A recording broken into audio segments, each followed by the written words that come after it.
Good morning, good afternoon, good evening. That is Jack. I am Conrad, and this is the 45. We are here to look at the top four following the ruling on Monday by the Court of Arbitration for Sport that overturned Man City's ban.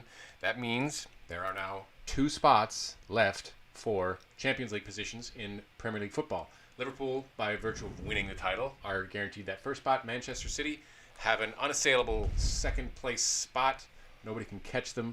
And then you've got the remaining 8 teams in the top 10 that in theory have a chance. But knowing what we know about math, we can rule out Arsenal and Burnley because, as you so rightly pointed out, Right before we came on, Leicester and Manchester United have that matchup in the final weekend of the season. Has a very good chance of being a literal Champions League decider, because it's impossible for them to neither get a point in that match. That means that Arsenal and Burnley cannot make up the 9-point gap they have behind both of them. So it is going to be tight. Wolves still have a small chance. Sheffield United and Spurs even less so. But really, it's kind of down to Chelsea. You should make it. They cemented their place today with the win over Norwich. We've got the next 3 matches laid out for each of these clubs. We'll go through the top few here. Chelsea obviously already won today, putting them on 63 points.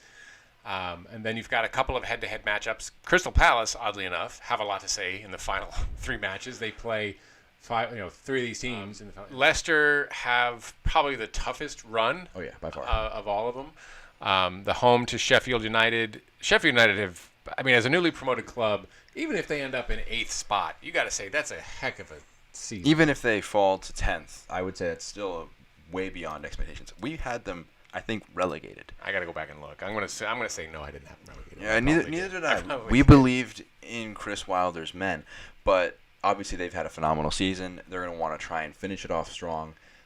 Leicester, obviously a really poor performance away at Bournemouth, losing 4-1. They're leaking confidence. Bad for the goal difference because you see they're only now 3 ahead of Manchester United after United's draw with Southampton. That could be relevant if we see the way some of the points work out somehow. So it's 3 finals in a row for them.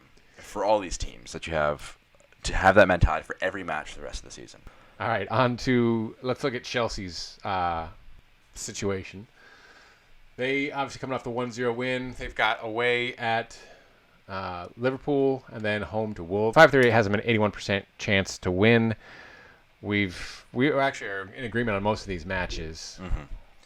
Yeah, and I think that Liverpool, going for that points record, you feel like they're favored in that one. It's tough to say because they had that draw against Burnley, but I think that they will probably show up against Chelsea. They have Arsenal on Wednesday, so tomorrow. And Wolves is going to be the spot where they're saying, not the champions. They're difficult, but it's a must-win. And I wouldn't be surprised if they snatched a point or maybe even a victory from Liverpool. But I think that a win against Wolves would almost certainly lock them into a Champions League place, depending on how Leicester and United's results end up turning out as well. Heading over to Leicester City.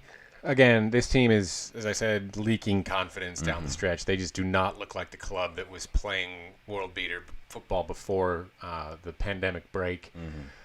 Again, that is a tough run-in. Sheffield United, Spurs, Manchester United.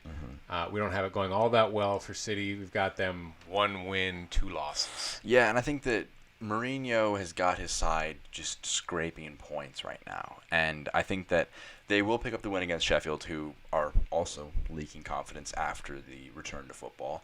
So I think that they will struggle against Spurs. I think they'll maintain that position ahead of them, even if they do fall in this match. But United is going to be a decider. We have them losing, but it's the kind of match where if they just have a great day and they show up, it's a 6-pointer at the top end of the table. So it could be the swing match that would result in them getting into the Champions League, which for them to even be in this position, they will want to capitalize on this. We have less faith in their ability to do that, but the opportunity is there. They just got to capitalize. Palace hammers, and then the game we just talked about, Leicester City, we've got it as a draw against Palace because their 2 left backs went out injured in the space of about 10 minutes against Southampton, and I think that might be a spot where should neither of them be able to play and you have to put Diego Dalot or Ethan Laird at left back, Wilfred Zaha is going to look and he's just going to say, my time to return. Put his bib on. He's going to, yeah. Left back situation of Man He United. had a phenomenal goal against Chelsea, and that probably did wonders for his confidence. Now, can he come up with another great performance against his old side? We think that United shaky a little bit, and I think fitness is a big deal for them because they named the same side for several matches running, Every with the match exception so of that far. Norwich match. Like 4 or 5 in a row now, Mhm. right? And Ole found a squad that really works well, but he's kind of just like, all right, guys, get back out there. We're going with you again. And they're going to – I think they'll beat West Ham, who are in a relegation battle of their own. And I think they'll be able to do well against them because they'll have a lot of space to exploit over the top. And, again, that literal almost Champions League final qualification match against Leicester at the end of the season. That'll do it for us. Top 4 prediction, best guess. Jack, Conrad. This has been the 45.